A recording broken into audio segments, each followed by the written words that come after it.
I told myself either you suck this up and get through this, or you go back and complain about your life that you had short steps, long vision, right? And that's something that I always preach to myself. Yeah, I'm gonna take these baby steps, but I have that long vision of I see you, I see Nate, I see Mr. Ray, I see Dylan. I'm like, I want to be there one day, right? Coming to you with another episode of the Insurance Man Podcast Don't Shoot. We got Felipe Guerrero in the house. Thank you. Pumped to have you here, man. Thank you, man. Appreciate it. Likewise. Let's go ahead and dive right in. Felipe, tell me a little bit about you, like where you grew up, where you're from.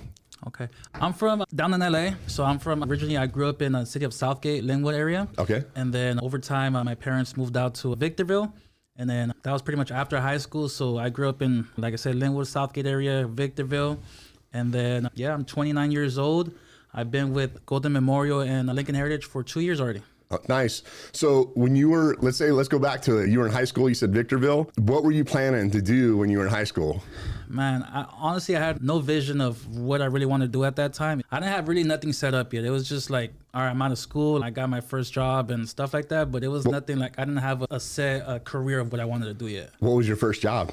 Man, had a lot, but my very first like official job that I had was I used to work at the trash company in Victorville. Okay. That was like my first job. So What were you doing there? So we used to pull out the cardboard, the good cardboard from the trash line and stuff like that. So that was like my first job. And It was like, man, I didn't last too long. It was like a week or two. And I was like, you know what, this isn't for me. not cutting it. What'd you get into next? And like you said, you had a good handful of jobs. During that time, I started doing a little bit of retail sales. So I started, my family at that time in Victorville owned a restaurant, which is like a pizza restaurant. So I was like a cashier, sales and stuff like that. Then next door to that, there was a Boost mobile store. So I used to sell phones and stuff like that. So I've always been in the sales system, just retail and stuff like that. Retail side? Yeah. So what got you from retail to more like a commission type role? After the Boost mobile store that I used to work at, I ended up moving back to LA because I had my first kid at that time. And then I got a job at a moving company. So I went to pretty much doing an hourly job and stuff like that. So I was breaking my back for a couple months. And then what happened, I ended up buying a car at this dealership. And the manager that sold me that car at that time, he was like, hey, bro, like, if you ever need a job, give me a call. So he gave me his card. So I was like, all right, cool. I put it in my drawer and I was like, all right, whatever. Yeah. Next thing, a few months later, that job started slowing down. I was like, man, I need an exit plan. So I was like, what am I going to do? I can't just quit because I had my first kid already at that time. You know what? So what I did, I ended up calling the guy and I was like, hey, I'm looking for a job. What's up, right? So then he interviewed me, and then next thing you know, I started working at that dealership, man. I pretty much washed away from the hourly pay and started, you know what, it's all about commission. I'll make more money doing commission and stuff like that. So that's how I got into the sales commission industry. So what was the kind of the turning point? What got you to shift your mindset? You know what? That's honestly very hard because when I first made that shift from hourly to commission, I was like, man, it's not guaranteed, right? Yeah. I would start thinking to my head, I'm like, okay, it's volume. So the more cars I sell, the more money I make, right? So that was like, you know what? Like, I can't just be tied down to just having an hourly job and what kind of money I'm making, 15, 20 bucks, or I think at that time it was like 13 bucks an hour. Back in the day, I'm older than you. They still had newspapers, believe it or not. But I seen an ad for $2,000 a month guarantee. And so I went in. What they didn't tell us was that I was working 7 days a week, bell to bell, 9 to 9 is what it ended up being. But it didn't start that way, but within probably a month or so, it ended up working out that way. But with you, was it like, hey, we're going to pay you a certain amount a month? Did that kind of get you in, or? Honestly, when it came to that, I really didn't know what I was doing or what I was getting myself into. So I was like, you know what, screw it. I'm going to leave the moving company and I'm going to go into dive into this, right? Yeah. But I didn't know what a pay plan was or a contract was at the dealership. So in my head, I'm like, okay, I'm gonna get paid hourly and commissions, right? Yeah. But then after the first few months, I was, man, I'm making less than when I used to make at the moving company, right? Yeah. So I was like, man, like it took me a while to understand the contract that I had during that time. Okay. But I was like, you know what? It's not making sense. Back then, we used to get paid on the 5th and the 20th, right? So the 5th was your commission check, and then on the 20th was your draw check. So we would get a draw. So that draw, if you didn't pay that back, like to the house, you would pretty much get cut on the 5th, right? Oh, gotcha. So it was messed up. It was messed up, man. So yeah, then after a few months, I was like, you know what? Now I started figuring out what cars to sell, what cars to not discount and stuff like that, how to make my money, right? Yeah, so it took me a while to learn it, but that's when I started making that shift. Like, okay, this hourly thing is not going to pay the bills. I got to make the commission. So I was always trying to make more than my draw to have more money. Yeah. Did you negotiate a different contract, or how did that play out? You know what? I worked at 3 dealerships, right? So the first dealership, I had no pull like with the owner or anything like that. Yeah. I did have a good relationship with my sales manager at that time. He's still one of my good friends. But during that time, it was like, I was really never in the position to really make money, right? The people above me were always making the big money, right? Okay. So it was just a shift of like, you felt bad if you left the person, right? Because you had a good relationship with the manager or whatever. So it was like a friendship type of thing. So it was really never about my pockets. It was always about their pockets. Yeah. It's funny. I was literally listening to Jocko. I don't know if you ever checked him out, but ton of good stuff. And he was talking about, it comes from military background. And I think he had a commander or something at one point. And he goes, we would do the bare minimum. It was like pulling teeth for him to get us to do anything. And he's like, when he left and we got someone that we actually respected and we liked, we would bend over backwards, right? We would work so much harder. You made the shift, went to a different dealership. Walk me through that. Yeah, I was at that dealership for about, I think, a year. And then during COVID came, and then pretty much at that first dealership, they laid off like more than half of the sales staff, right? So I was fortunate enough to stay. So a few months after COVID, I was like, hey, you know what? It's not working out for me. Were people coming in? Like, dude, how was that selling cars during COVID? You know what? Like the beginning, like the first few months, it was kind of hard just because the whole sales staff was pretty much gone. It was only, so that we had probably 30 salespeople, and then it cut down to 10. The chop, wow. Big chop, and then we were only working 4 hours a day. So it was like, man, like we just go there for part-time. But people were coming in. It wasn't like before, but there was definitely a lot more money in the pie at that time. How are they test driving? Like here, like everybody, you're 6 feet apart. You had to wear your mask and stuff like that. And 6 feet apart. You sanitize your desk every day. It was just like, it was pretty much like a lonely, at the beginning it was pretty lonely, right? Yeah. So we were just there, man, I might as well just stay home. Dude, it's hard too, selling with the mask on. Even like our agents, a lot of people are out there door knocking and stuff. And it's like, people, they need to see your smile. They need to see you. You know what I mean? And if you're covered up, it makes it that much harder. Yeah, having the mask during that time was difficult, and especially like with us because we were dealing with credit and stuff like that.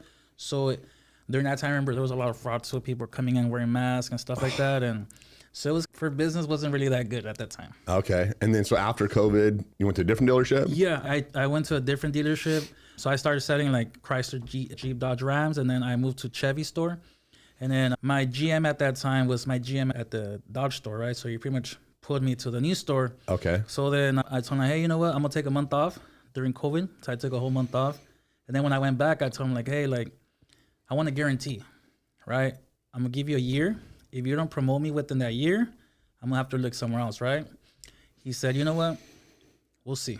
I'm not going to make no promises, but we'll see. And then, long story short, during that time, I worked at the dealership, sold my cars. I was never the best car salesman, but I was always consistent. Okay. Selling my 12, 15, 17 cars, 20 cars. I was always consistent. That was one thing they could always count on me. I was always sending my cars, my quota and all that. But yes, once I landed at the second dealership, I was there for 1 year before I got promoted to assistant sales manager. Okay. Yeah. And how did you maintain that consistency? What was it that you were doing day in and day out that is maybe different from other people at the dealership? One of my manager from the first dealership, he told me like, hey, Felipe, the secret to this is just the more people you talk to, the more opportunities you're going to have of selling cars, right? So if you talk to 10 people, let's just say within a week, you're going to write up 8 of them. You're going to have 6 people. And so just pretty much the math, there was always that 30%. Yeah. All you want is 30%, right? Yeah. So that stuck with me. I was like, hey, well, I was pretty much out on the lot too much. I was making calls. I was posting on Instagram. So I was always trying to find my type of business. So bringing referrals in, the ups and stuff like that, fighting your colleagues for the to get a sale. So it was a hustle. It's not easy just standing there. You got to really work. And so I was always putting that extra effort to making my quota because I need to make a paycheck. You're not just standing there waiting for someone to walk in. A lot of people do it, right? But for me, it was like, you know what? I got to find a way to bring someone in, right? And it just felt good, especially having a referral come in looking for, hey, your colleague up some outside and stuff like that. Oh, I'm here to see Felipe.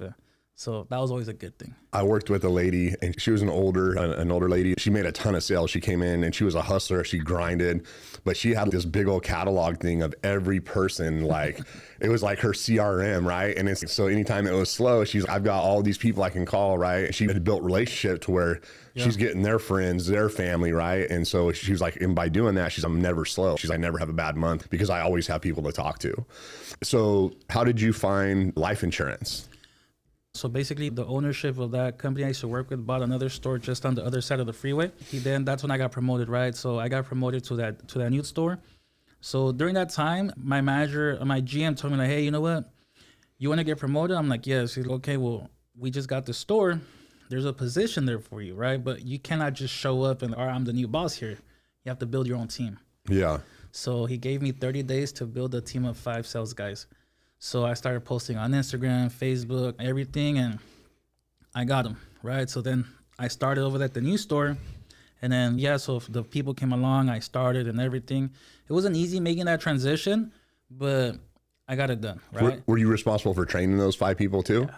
How did you set your training up? I asked my manager, my GM, okay, I'm going to need for the first couple of days, I need a room to myself with my guys. And during more than half the day, I was just in there talking to them, telling 10 steps to the sale, all that stuff. So I was training them, just giving them the knowledge, because these people that I brought in at that time were all Greenpeace. Yeah. They didn't know nothing. They never sold nothing. Never sold nothing. Yeah, that's how I pretty much started that. I got them in, and within the first week, we started selling cars. Little by little, but at the most part for the beginning, I was doing all the work. Yeah. All the work. You got to hold their hand, right? You got to 100%. You got to help someone crawl before they can walk. How did you find out about life insurance, about this industry? Prior to COVID, this was when I was still working at the first dealership. So I've never been to Chowchilla before, right? But during that time with my manager, we came out here to Chowchilla, down the street from here. Yeah. With one of the families here. We came to Chowchilla during COVID. It was like the first couple of weeks of COVID, right? They had the lockdowns and stuff like that. So we came out here. And I was like, okay, well, Chowchilla, what's very special about here, right? It's just a small little town, right? So we came here, and I went back home, and then the years went by. Then what happened, my manager, Dylan, he ended up buying a car at the dealership where I used to work at, right? My cousin at the time, he was the one that responded to the lead and everything, got the phone call and all that. When Dylan got there, I didn't even know who he was. So he came down to Southern California to buy a car? Okay. Yeah. So he found something online or something that he wanted to buy, and you guys had it? So during that time, I don't remember, but there was like the shortage of the chips and stuff like that. Yeah. So we were like the only place that had that specific truck he was looking for. So that's what brought him there. So then when he got there, I greeted him, said what's up, talked to him and stuff like that. And I looked at it once we started making the deal. I seen his driver's license. I was like, Chowchilla. So then he's like, you ever been there? I'm like, yeah, I actually have. I was there a few years ago with one of my friends and stuff like that. And then it was him and his wife. And then Dylan was like, what you do out there? So I told him what I did out here. And then I mentioned the family's last name. And then his wife was like, oh, that's my uncle. So I was like, oh. That's wild. That's wild. So then I was like, you know what? Okay, cool. And that was pretty much it. I didn't really talk to him about insurance or anything like that. I just did get the idea like, oh, what he does, right? Yeah. But then again, I seen the lifestyle he had, which is what I wanted, right? I seen just the way he carried himself. I was like, man, like, I want that too. So that's why I met Dylan. And then over time, while I was still at that dealership, I got a big pay cut. And my manager at the time, I thought he was my friend. He was going to look out for me, right? He didn't care. I just remember getting told, hey, the door's right there. Ooh. You either stay or you can leave. I really don't care. You're just another guy. So now I was like, you know what? Like, I need an exit plan. And you'd been there how long at that point, at that dealership? I was there already almost 2 years. And that's the manager you followed from the other store? Yeah. So you'd already worked with this guy for how many years, you think? Since my whole career. I think like almost 3-4 years. Dang. Yeah, he told me like, hey, if you don't like it, man, the door's right there. Like just like that. Just cold. So at that point, I was like, you know what, like, I really didn't have a choice. I had to be there. So it was pretty much, I was tied down to that place. That was my only source of income. That was my baby. That's what fed me at that time. And when I got a pay cut, they cut me out. What was it? Your reserve. So I was a closer at that time, assistant sales manager, right? What they did, they cut me out of that. So I was like, man, like, my pay plan doesn't make sense anymore. I'm getting cut off literally a percentage of what I was getting paid. Now I'm not getting paid that. So I'm like, you know what? I'm just getting screwed. Yeah. That's what it came down to. And so you said, I got to find an exit plan. How did that equate to you starting the licensing process? So during that time when I met Dylan, I followed him on social media and stuff like that. So he always posted kind of what he did, right? So I was like, man, like, I need an exit plan. So I started looking into insurance, right? So I was like, man, who do I hit up, right? I remember calling Dylan a year and a half after I met him. I had his number, right? And we always connect a little bit, stuff like that. So I called him. I was like, hey, brother, like, I told him my situation. And then he's, well, get your license, right? Yeah. So then I was like, all right. Before I even started doing my process, I asked him like, hey, Dylan, is there any way we can meet up? Like, I'll meet you halfway or something. Let's talk and chit chat, right? Yeah. And I'll never forget, he told me this straight up. He's like, hey, brother, he's like, you want to meet up? Get your license. Yeah. Until then, you know, figure it out. He's been doing it long enough to know a lot of people want to test the waters, but they don't want to have any commitment into it. Yeah. So I'll never forget. He just told me, hey, get your license and then we can talk. Yeah. So I was like, all right. It was a December right before Christmas. And that Christmas I was broke. And then I was like, you know what? Screw it. I'm going to do it. Really, it took me 4 months to get licensed. Okay. So I paid for the course about 3-4 times before I even got to take the exam. So really, there's really no excuse. I had every excuse. I was working 60, 70 hours a week. So when I would get home, I'd jump on my computer and start doing the course, an hour, 2 hours. So you were doing 60, 70 hours a week and still studying for the test. Yeah.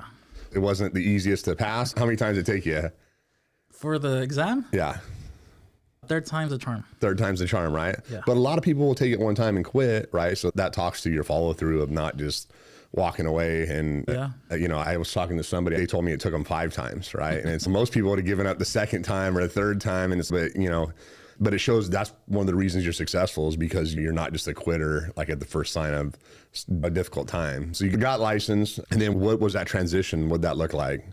Once I got my license, Dylan invited me to you had your award meeting during that time. Okay. I was still working at the dealership.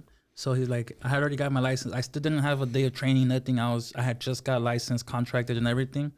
So Dylan was like, hey, we're going to have a meeting. You should come out here first. So I was like, all right, cool. It lines up with my schedule during at the dealership and stuff like that. So I came. So that's when I met you here. I met pretty much the whole squad, Jesse, Phil, and stuff like that. And so I was like, man, like, this is cool. Like, the environment was good. I was like, man, like, I fit in very good. Like, I can talk to these people. I can start a conversation with you, with Jesse, with Phil, with Dylan, and the rest of the guys. So I was like, man, like, this is dope. I don't have this back at home. Yeah. But yeah, that's pretty much how that came along.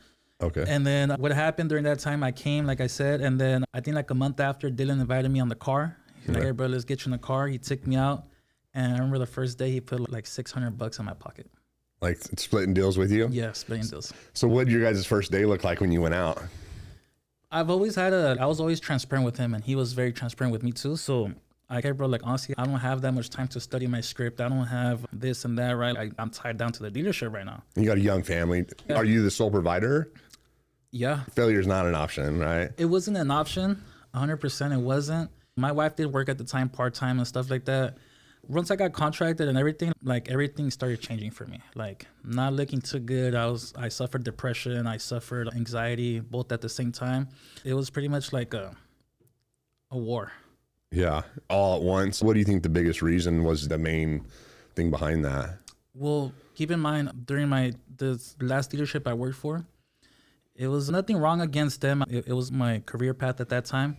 But bad management got me to, man, like, I went through depression. I went through all that stuff because I was in a position where pretty much a lot of it fell back on me, right? So the pressure, everything came along that. So I was like, you know what? That's why I wanted to leave too, because I was like, man, I don't want to be dealing with this stuff. I began calls on my days off. Hey, Felipe, where's this? Where's that?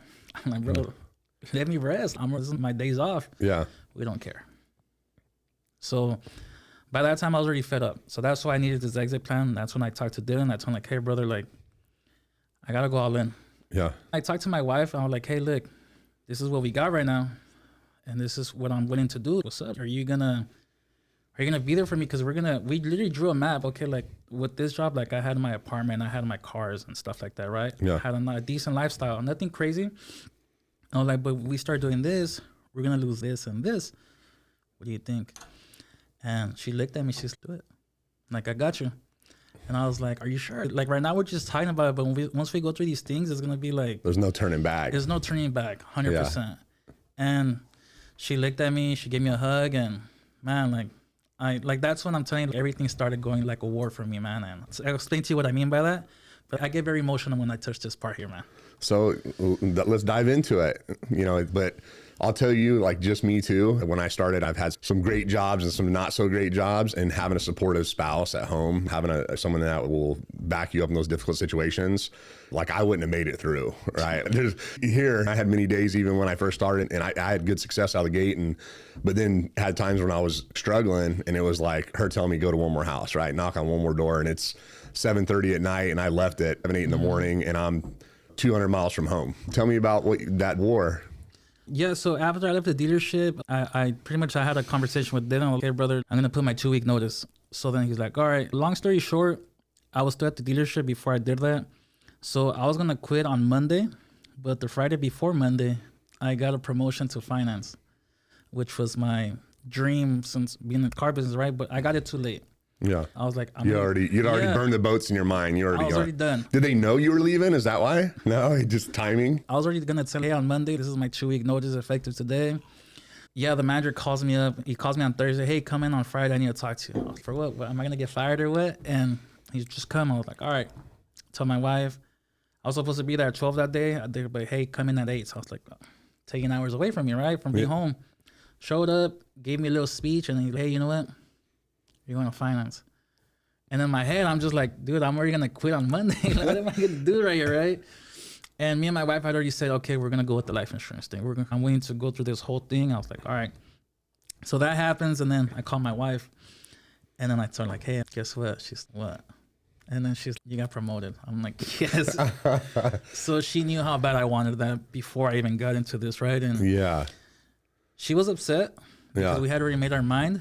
So I was like, you know what, babe, let me just try it out. I don't lose nothing with just trying out, because if I don't try it out, I'm just going to be like, I'm going to have that grudge. So after that, I went back and told him, like, hey, you know what? All right, I'll take it. Yeah. So this was in June of last year. Okay. Almost 2 years ago. I'm sorry, two years ago. Okay. So then that was in June. I did my training, and then I started in July.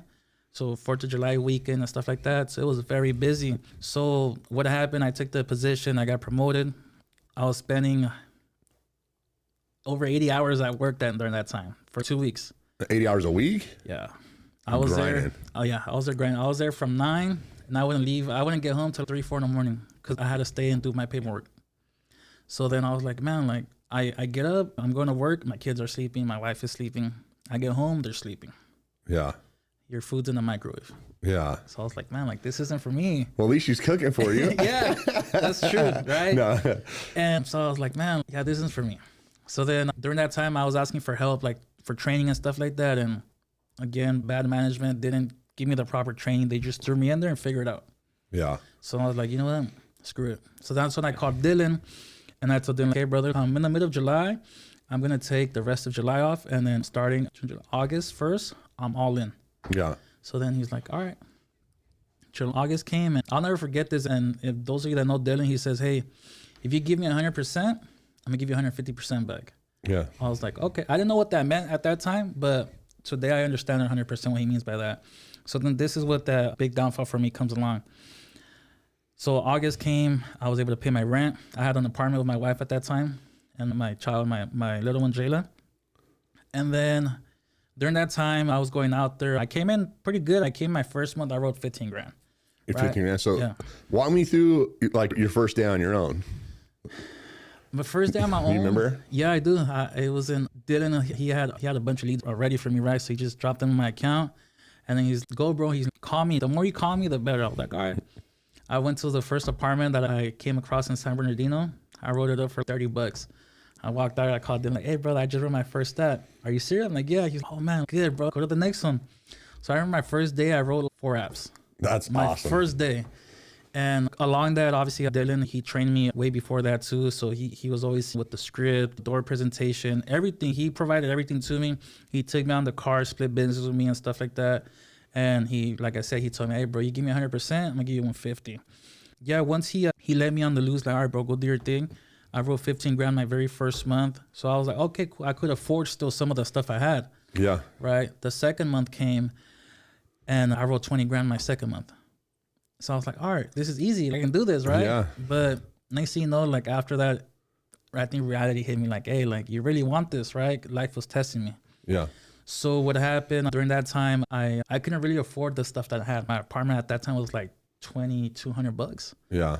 And I was making 10, 15 grand at the dealership. So I took a big pay cut at the beginning, right? Yeah. And my apartment to me was like my place of happiness with my wife. Like where nothing else mattered. We're just home. It was just me, her, and my daughter, my little one. And during that time, I would tell my wife, man, we're not making ends meet. What do we do?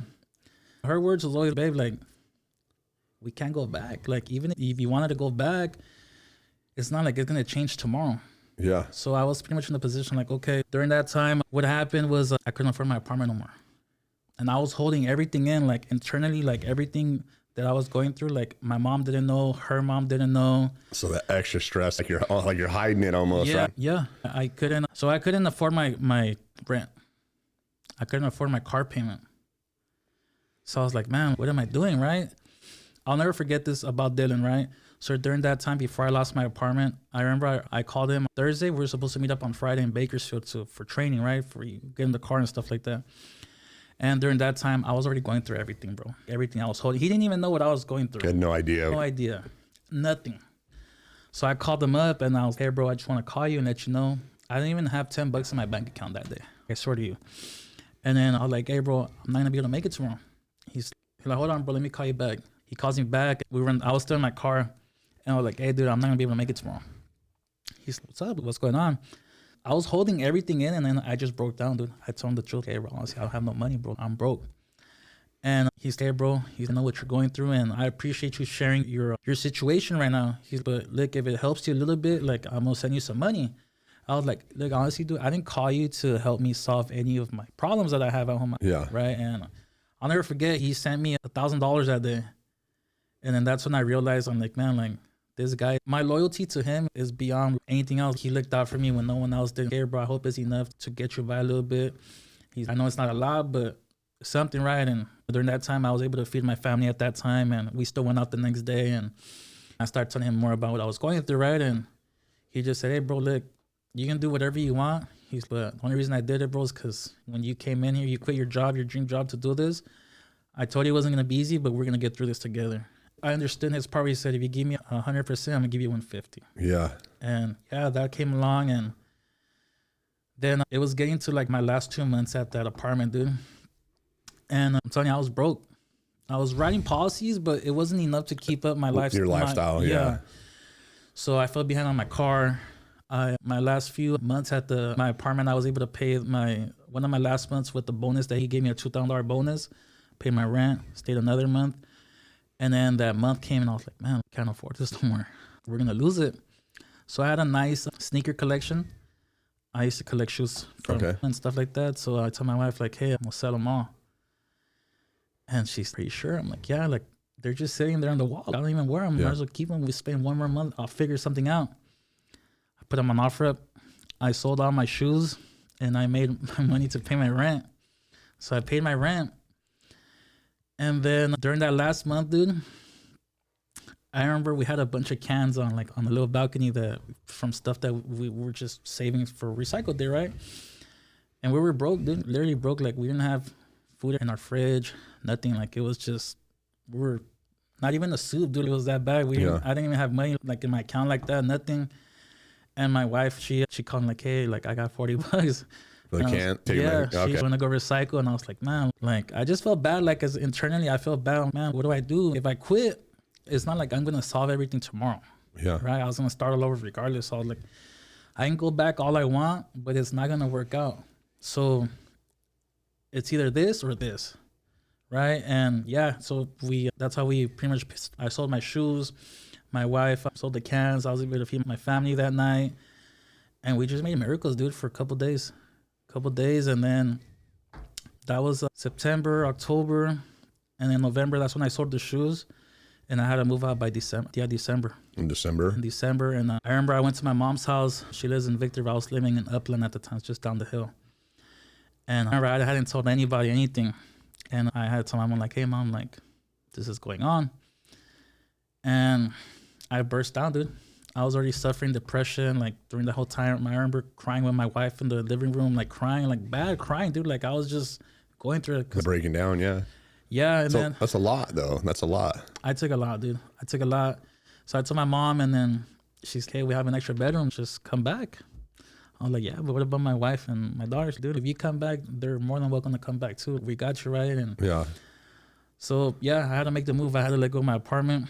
Moved in with my parents, and then I remember December 1st came, and it was my first month with my mom, and I was like, man, like I need to help my mom out with something, right? I had no money. I had literally nothing. And the first came in, I was trying to help out my mom. And I told my mom, I'm like, hey, mom, like, I don't have no money to help you with the rent or like the mortgage or anything. And she's, don't worry about it. Like, it's okay. And then 3 days later, my car got repoed. Yeah, my car got repoed at that time. And luckily, my wife had her car. And I just remember her telling me, like, hey, like, it's okay. Don't let it bother you. Like, we've already been through a lot. Like, it's, you know, what else is going to happen, right? And she gave me her key and she's like, go work. Don't stop. Just keep going. And I went through a lot, dude. Losing my apartment affected me a lot, affected her. Losing my car. I felt like everything was falling apart, dude. Yeah. But I was like, I can't quit. I could have easily found something else to do, but I was like, I can't. Like, I'm here. Like, I'm already here. Yeah. Like I said, it's just no matter what I go back to do, I'm not going to fix my life in 2 days, 3 days. It's going to take me a while to get everything back. And yeah, I lost my apartment, my car. And yeah, she told me, hey, here's this car. It's not the best car in the world, but take some leads, go out and write business. And yeah, and then, yeah, all that stuff happened, dude. I lost a lot. Like everything that I wanted. And during that time, I lost it. So what would you tell an agent that's going through that right now? Obviously your wife, it sounds like she's a huge part of it, your family, you got a great support system, but what were the things that helped you to keep going at such a difficult time? My wife. Your wife? My wife. To this day, I tell her, like, hey, I'm going to pay you back every single thing that you did for me during that time. Every time I drive around, I see a nice house, I take a picture, I say, I'm going to buy you this house one day, or buy you a house like this one day. And because she was there for me, even through my darkest, like everything that happened, I cried. Like right now I'm crying, but I cried a lot more during this time, right? And and she was always there for me. And I was like, you know what, I gotta pay her back. To me, that motivates me, that keeps me going. And if I can tell anyone out there that's probably going through something like this, don't quit. Because at the end of the day, the sunlight comes after the tunnel and stuff like that. So regardless of how much of in a hole, you're gonna get out that, you know, one day. Just keep going, keep moving. And I told myself either you suck this up and get through this, or you go back and complain about your life that you had previously. And I didn't want to go back to complaining about my management and stuff like that. So I was like, you know what? I got to make it work, or I make it work. That's it. Yeah. And you already knew the 80 hours and like you said, not seeing the kids and the family. And a thing to me, though, that's so big doing this a long time is a lot of people, most people would have just ghosted. I can't tell you how many times I went to train an agent, drive to LA, right? 4.5 hours, 5 hours, meet with, started double booking because it was like, I knew majority of the time, or probably half the time, if I double book 2 people to train in a day, at least I'm gonna get one in the car, right? And then every random, have 2 dudes that I'm training or 2 people, a little awkward, but figured out a way to make it work. But you know, you communicating to Dylan, right? Like you could have just ghosted them. Yeah. You know what I mean? And that goes so far for when we're looking for good people and people that are going to achieve success. That's one of the things, like when we talk about red flags, that's a green flag, a checkered flag, right? Like that communication is huge. And I'm sure he obviously seen, we already knew that you could sell. We seen that you were producing. Dylan seen that you were putting the numbers up. And when did it feel like things started to shift and move in the right direction? During that time, like once I came back to my mom's house with my wife, I just knew that it was just a matter of time. I knew I was going to get in a better position. It was just a matter of time. So to me, it was always like, okay, like I'm going to pump gas. I'm going to go out, get some leads and go out there and work, right? I didn't have no other option. Like I could have done like Uber Eats and stuff like that. But I just knew that if I was to do something like that, I was going to mislead myself from the vision that I had, right? I started thinking about this thing. I'm like, okay, short steps, long vision, right? And that's something that I always preach to myself. Yeah, I'm going to take these baby steps, but I have that long vision of I see you, I see Nate, I see Mr. Ray, I see Dylan. I'm like, I want to be there one day, right? And I know they probably went through something like this too. Yeah. So I got to go through, this is just my process. This is my journey. Like I got to have something. I got to have a story, proof of something that I went through so that when someone comes along, they can't say me like, oh, you don't know what it's like. Yeah, like, I know what it's like. I've been there. I lived there, right? But I think a few months, this was probably back in December, January. So I think when it started getting better for me was towards the end of 2024, where my life started to change for the little bit better things, right? Obviously, we still have our good days, bad days, and everything. And you'd only been in at that point, how many months? You said you started in August? I started full-time here doing this full-time after I quit my job, August of 2023. 2023. Okay. Yeah. So it took about a little bit more than a year to start seeing like some decent momentum to where you feel like it's finally shifting. Seeing my pay through grow.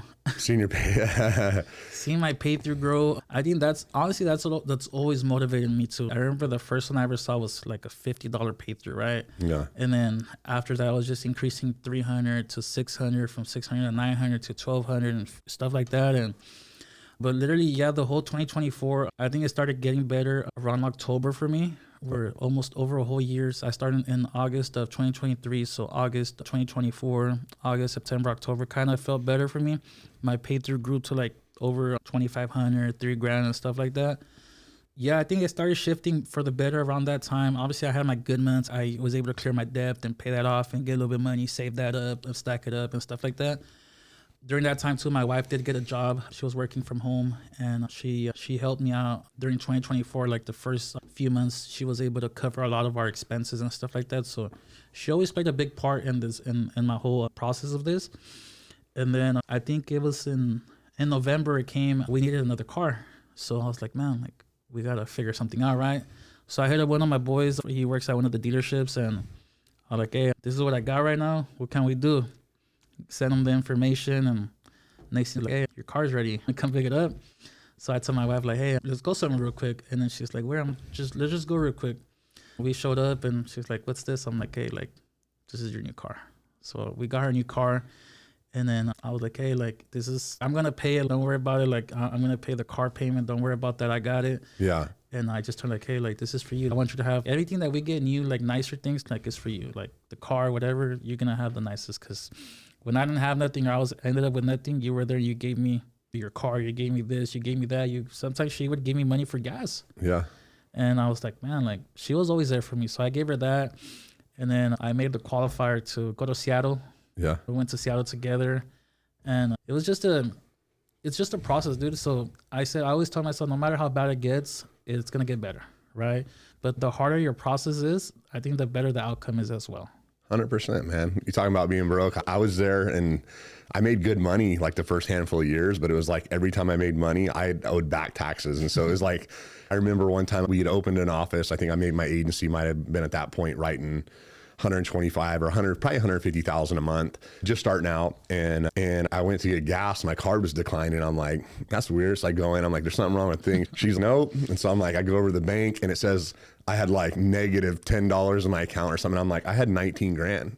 Shit. And the IRS took, and I'm like, I just wrote checks for mortgage, for this, for that. Most people, by most standards, would say I was making a lot of money. It was like, it was already spent for years, right? It was just me making just enough. And it was the same thing. Like when me and Tara, we lost 2 houses, lost several vehicles. We were down to 1 car, and it was a car that I had sold to a family member that I ended up having to get the car back. And it was like, we were living in a house to where the only reason we were able to keep it is the guy, he worked with us on the payment, right? And it was like, I'm driving 200-300 miles every day. She's at home with the kids, no cell phone, you know what I mean? And literally it was like, hey, I've got some bologna, right? My uncle was living with us and his kids, and it's like, I got bread. But to me, those were like some of the best memories too of our family having to come together, right? Yeah. And having to go through those things really does, I think, change a perspective, right? Like when you start to success and you start to grow, it makes you appreciate it that much more of what you've been through, right?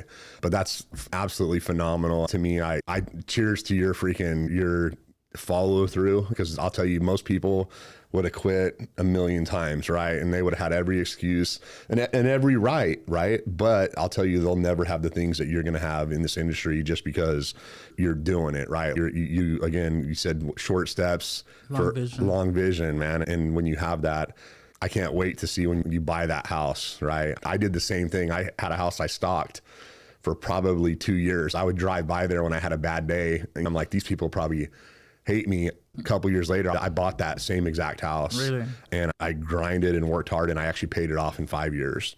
At the time of when I was initially looking at it, again, I was like, I got $25 in the account. You know what I mean? I've got an overnight business. You get paid, but just keep doing that. I can tell you, doing those things and having those goals like that, continue to push it, because there's going to be more hard times to come. It's for all of us. This is up and down. JR's always told me, when you have momentum, ride the wave, right? Because there's going to be times when that wave collapses, and take advantage of it and keep doing what you're doing, moving with speed. Talk a little bit now about, you're looking at starting to grow in management. We were talking about it when we had our meeting in LA, and taking those next steps. So you're getting yourself in a financial position where you're able to afford that, right? Yeah. And really take your income and your business to the next level. What are some things that you'd like, maybe some goals and things that you want to accomplish over the next year, 2 years, 5 years? I have big goals. Like, obviously, like you just said, I know it's not always going to be good, right? There's going to be your ups and downs. And I know there's more of that stuff coming along the way. But like some of my goals, like I see myself, let's just say a year from now, my pay through, it's a lot higher than what it is now. And I'm able to afford more of the things that I lost back in the day, right? My apartment, put my wife in a house or whatever. But obviously, I want to step up to the next level. I want to be a manager. I live in LA, where it's one of the largest cities in California. So I'm just surrounded by clients. I'm surrounded by agents. So it's all there. So that's my big focus. I want to grow a team and pretty much just grow and I want to be like you down there, something like that. I admire people like yourself. I see Ray, Nate, Dylan, Phil, like all these guys they've been in this industry for a decade. You guys been here for a long time. And I'm just like, man, I'm going to be there one day. Right. So I just have that vision, man. I'm just like, I want to be a better person and like myself, but also I want to be someone that people look up to as well. Yeah. Well, in the process, always remember a lot of people think the money comes as a part of the process, right? The habits that you develop and the things that you do day in and day out will dictate how much money you make, right? And again, nothing good happens overnight. It takes time. And again, taking that next step, there's gonna be times when I had an agent hit me with almost $100,000 in agent debt, and you feel like you're finally getting ahead, right? But when you have that long-term vision and really what you can achieve here, and we're in one of the greatest industries in the world, it makes a ton of millionaires, and I can see you're on the right path, heading to be one of the next ones. I want to be, man. Like I said, man, honestly, like I manifested being here, talking to you and with these cameras and everything. I manifested this. I remember right before losing my apartment, I watched Dylan's, I watched Phil's, I watched Nate's, I watched Ray's. I watched every single episode that you had on here. Yeah. And I watched them all. I'm like, man, you know what? One day I'm going to be there, right? Yeah. And this is part one of my story. I want to come back in a few years when a lot of things have changed. Yeah. Better. Heck yeah, man. We just got back from a trip. We had a company trip. You were one of, I think, how would they say, 170 agents or something like that? 172 agents. Out of 172, the company's probably got, I would bet, 6,000 to 8,000 contracted agents, and to be in the top 172 is no small feat. And that's absolutely phenomenal. And we had a big group. I think we had 27 or 29 qualifiers, something like that. We had a big group of that number. Was that your first time over to Europe? It's my first time flying outside of the country, international. Mexico's different, but my first time just traveling to a whole different country. I was very far away from home, and I was very fortunate to have made that. I was number 119 of 172 agents that went to that trip. That's strong, man. That's super strong. You brought your wife? I brought my mom. Oh, your mom. That's right. That's right. Yeah. What did she think? Man, my mom has always been, aside from my wife, my mom's always been my number one supporter. To her, I know it meant the world to her because she went out there with me, and she always told me, like, I'm very proud of you. I come from, my mom is Mexican. She was born in Mexico and stuff like that. And my dad was born here, raised in the same town as my mom. Where I grew up and where I come from this is huge. It's huge. Like, my family from Mexico, man, what was she doing out there, right? Yeah. And it just felt good, man. Like, just having my mom with me, and she got to experience something that meant the world to me too at that time. And for her to see the environment, the people, and everything, it meant a lot to her. And to this day, she goes through her pictures like, man, I can't believe I was here, and stuff like that. And like I said, man, it just felt good taking my mom and experiencing something that's maybe like once in a lifetime type thing. And I think this year pretty much hit the highlight of her, and okay, this hit the roof. Yeah, that's awesome. And you made the Seattle trip, made it there. Next, we're heading to Yellowstone. We get you in a cowboy hat. Yeah, I can't wait. I did want to just dive in a little bit, if we could, kind of step back. Being your production so consistent, the numbers you put up, Walk me through like a day, a week, what that looks like, the leads you take, where you go, your process. So for me, like I live in Bellflower, close to Long Beach, right? I take about 25 leads a week. For example, when it comes to Monday, leads will be in my account, our work leads that I already had, right? But I always set myself up. I'm always about an hour to 2 hours away from home every day, Monday through Saturday, right? So I live in Bellflower. There's hundreds and thousands of leads maybe nearby me, but I don't take none of those leads because it could be 1, 2 o'clock, could be having a bad day, a bad start. Or I'm gonna go home and have a beer or something, right? Yeah. So I force myself. I drive to Palmdale, Lancaster, Victorville, Hesperia, Barstow, San Bernardino, Hemet, all the outskirts of LA. I'm there. Wherever the leads are, I'm going. So I make no excuse. I told them like, hey brother, as long as you guys have leads in these areas, I'm there, right? Yeah. So I drive 2 hours, an hour and a half. Sometimes I'm in traffic, stuck 2-3 hours, but I make no excuse of getting out there on the field.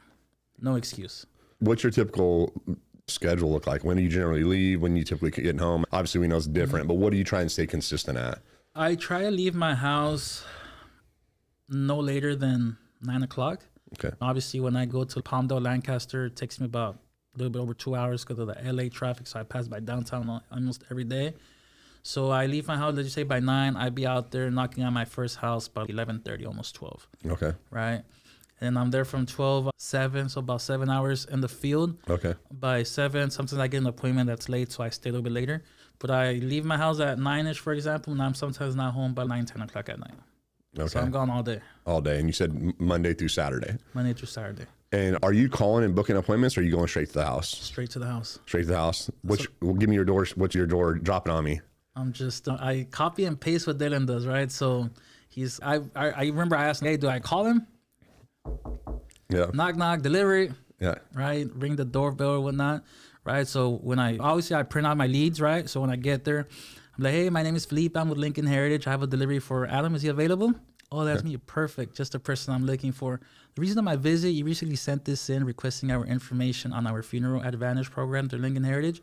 So the company asked me to come out here to deliver your benefits package and provide you with the quote. May I come in?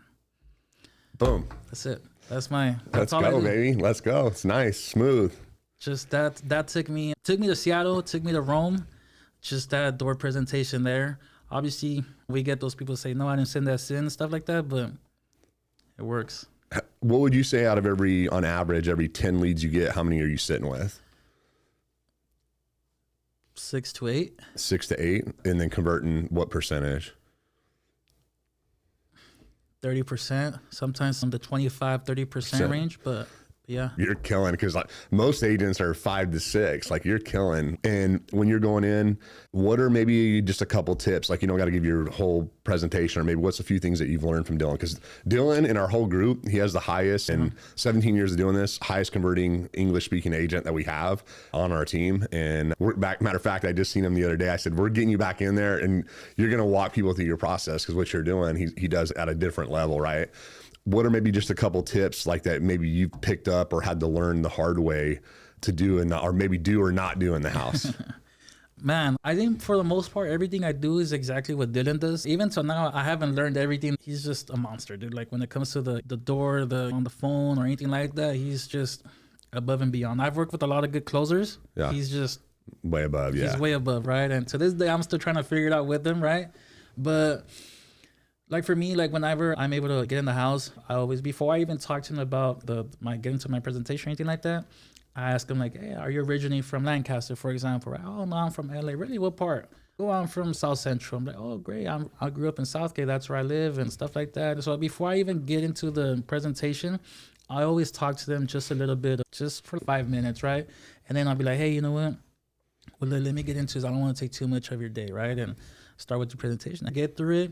And then pretty much just try to make them my friend as well, make them feel comfortable. Yeah. So I'm never too all up in their business of stuff like that. I just try to keep it very professional for them, let them know, hey, I'm your friend, right? I'm your friend. You can count me as your friend, right? And just make them feel comfortable. So you're building rapport.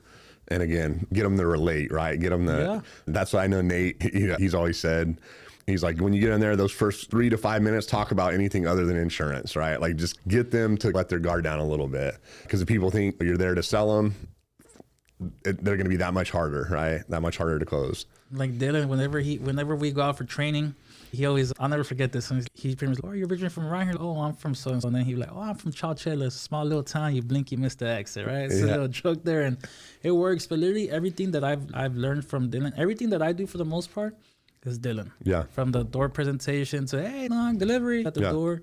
Everything is just literally I copy and paste of any new agent out there, whoever your manager is. Copy and paste. They're manager for a reason. They have their team. They're there for a reason. It works, right? Their process works. So all I can say is just copy exactly what they're doing and paste. Obviously, you're going to make your little changes here and there. But, you know, my advice for any new agent is just, hey, just copy and paste. Very simple. That's it. When you first started out, how often were you and Dylan on the phone? Me and Dylan, since I started, we have now obviously it's a stronger connection between me and him, but we've always had that. He's always been very transparent with me, and I have as well with him. And I think since I started, we talk every other day. Yeah, so you're always in communication. Yeah, I call him. Sometimes he's probably in the house too, so I'll call like one of the other agents. I call Jesse, Phil, stuff like that. Because one of the things I like about this environment is that someone's always available to help you, right? Like sometimes if I have a question about an app, for example, what do I do here, right? And I call Dylan, he probably doesn't pick up the phones with the client. I'll call Jesse, like, hey, Jesse, I'm sorry, bro. I'm sorry to bother you. You're not bothering me, brother. What's up? I have a question about this. And he's, oh, just do this, flip it this, and stuff like that. And that's just my day. It is a good team, like so many good people. And the thing is, everybody here wants to see you win. I can guarantee like every one of those people you mentioned, they're all rooting for you. All of those guys will give you the shirt off their back to help you succeed because they genuinely care, right? And it's the great thing about this business is there's enough business out there for everybody, right? Everyone. And it's literally, you can write your own check, right? With time and consistency. You get a blank check every month. Yeah, that's true. What are some things that you're maybe shooting for here coming up? I'm still trying to find exactly like my pretty much my route of like of how to get to the next level, right? I'm still in searching of it. Of course, everyone has their good months, bad months and stuff like that. But I've been very fortunate that I've been consistent running my 15, 20 grand. So I'm always consistent about that, just like how I was at the dealership. So obviously I'm not looking to be the very best. I'm just trying to be better than who I was last year and the year before that, right? But I think for me, first things first, I want to get into management. I want to grow a team. I want to give people the sauce that was given to me to be this successful in this industry. And the most important, just have people do what I do. You're not doing nothing bad. It's better than selling cars. It's better than standing at the lot waiting for people waiting for you. But I think a real hustler, like what we do in this industry, we're not at one place sitting there waiting for people to come to us. We're out there looking for them, right? Yeah. So as a hustler, I want to grow a team. I want to build my residual income higher, and just I want to live off this thing that one of my friends told me at the dealership. He said, you want to have your assets pay for your liabilities. Yeah. That's some Robert Kiyosaki stuff right there. Rich Dad, Poor Dad. When I heard that, I was like, I didn't understand it because, like I said, at the dealership, that was my only source of income. So I was like, I don't have an asset. If I stop working here, I'm done. Yeah. And then when I started looking into this, I was like, man, you mean to tell me that if I sell insurance, I'm going to get paid over and over on that? And just imagine having thousands of them in your book, and pretty much what it is. 100%, man. You buy that. That's what he said. I wanted this car. Instead I'm going to buy an apartment complex that pays for that car, right? So it's not coming out of my pocket. That's what it is. And I'll tell you, then the more you make, you're gonna be forced to buy some stuff. Oh, yeah. Otherwise, you're gonna make real good friends with Mr. IRS. Stay away from me. But they're good investments too, though. You buy a car, house, and stuff like that. So obviously, my goals, I have big goals. The first house I buy is my wife's house. That's gonna be her house, and whatever she wants to do, fix the kitchen, the closet, whatever she wants. Whatever color she wants, it's hers, right? That's hers. And then I want to be at a position where I can buy my parents a home too. That's awesome. I have a lot of things. I want to do a lot of things for my family. My parents gave me everything growing up. I didn't have the privilege of my parents buying me clothes every year for school. I wore the same clothes the same year and then the next year. So it was tough for me growing up. In my family, I feel like I'm pretty much the black sheep of my family. And like I said, I just want to be in a position in the future where I can take care of my wife, my kids, and my parents, and just help out around my brothers and stuff like that. I just want to be in that position one day. That's awesome. Well, anything else that you want to touch base on? No, I think I covered. We skipped a lot of parts, but I think for the most part we covered a lot of things that I wanted to share. And like I said, any new agent out there that's looking on this career path, just don't quit. Don't quit. See that outcome first, right? Someone didn't get a Ferrari, just woke up and had a Ferrari, right? They struggled and all that. So just follow the process, stick to the process, and like I said, just enjoy the journey. That's it. 100%. Control what you can control, right? Your attitude and your time, right? Your work ethic. We all have the same 24 hours in a day, and the more consistent you are with that, guess what? The more consistent your income will be, the more consistent your growth will be. But I love seeing you kill it, man. I love hearing your story. If you're okay with it, we'll share your info if someone wants to reach out, maybe your number and your email and stuff, your social, that way they can continue to follow your journey. I'm rooting for you big time, brother. I know I had a blast hanging out with you in Rome and Seattle, and looking forward to many more, brother. It's been an honor watching you grow, and I can't wait to see where the next level takes you. Appreciate you, bro. And thank you for the opportunity here. And I just want to say one last thing. I've always had this conversation with Dylan about pay-throughs, right? I always ask, hey, where's yours at and stuff like that. And every month when he gets the report, he always texts me my pay-through, right? And I think in 2 years that I've been here and been doing this, I think I'm already surpassed $4,000 in my pay-through. Yeah. So that to me, I'm like, man, like at the dealership, I would have never got anything close to that. Yeah. But if you guys, anyone wants to reach me, you guys can reach me at my cell phone number. My direct cell phone number is 760-991-7441. And then you guys can find me on social media at Final Expense Agent Philly. And then my email is fguerrero, which is FGUERRERO.LLC@gmail.com. Right on, brother. I appreciate you for coming down. Thank you, brother. Appreciate you. I'm again looking forward to you continue blowing it up, man. Let's do it.